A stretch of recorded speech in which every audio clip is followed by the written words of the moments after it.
think Hillary Clinton exemplifies women rule. She's done so many different things. She's taken on a lot of criticism, and she's never let it stop her. She's always trying, I think, not only to make the world a better place, but to make it a better place by empowering women. And I so admire how much she's done in that respect for women around the world. That yeah, she's the North Star. If I had any insight on that, I would be a very much in-demand woman.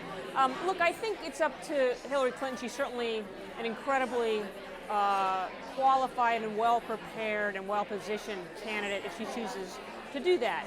I think she's enjoying taking a little time off after 20 years of almost nonstop work and travel.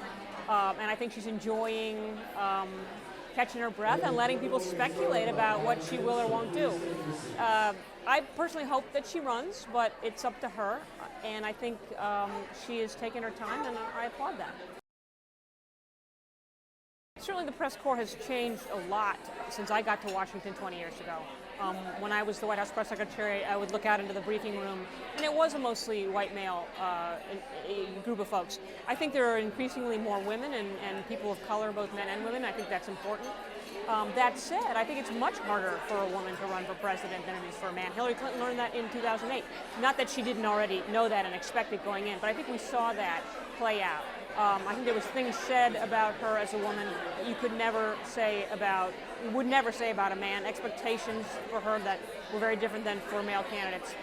I think it'll be better this time. I think the first time through is always the hardest, but I don't think it'll go away. I think there's some people who will just very much resist the idea of a woman being the most powerful person on earth, and that's what the President of the United States is. And if Hillary Clinton is elected, I think she'll become the most powerful woman probably in the history of the world.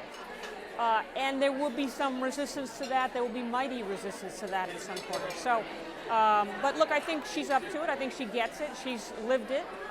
And regardless of whether she runs or doesn't run, she will continue to be, I think, a great champion of women and a great role model for women, and a great advocate for women. I think she's changed much of how we see empowering women, not as something that's secondary or we're going to do after we fix the rest of the problems, but a strategic imperative as we look around the world and try to solve problems from economic development to global health.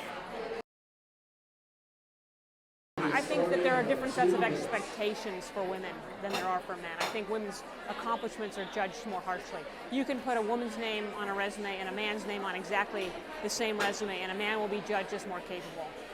So that's one set of obstacles. I think there's obstacles to managing work and family for women that continue. We need to have better policies, from child care to other things that support families, better health care, which we're working on, things that support families and allow women more flexibility to pursue their careers and to contribute all that they have to contribute to the economy and the workplace and to our social evolution in whatever capacity that is.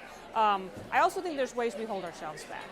I think that if we don't get credit for a lot of our accomplishments and our talents and skills, sometimes we don't take enough credit. I think one of the things that I try to encourage women to do is to listen to each other and stop us from, saying when something really great happens, oh, I got lucky.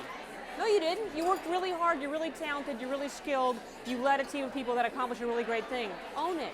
Doesn't mean brag about it, but own it. And I think the more we can encourage our daughters, our sisters, our colleagues, our friends, our mothers to own their accomplishments, I think that'll be a huge step forward for women taking their rightful place in this world as leaders alongside men.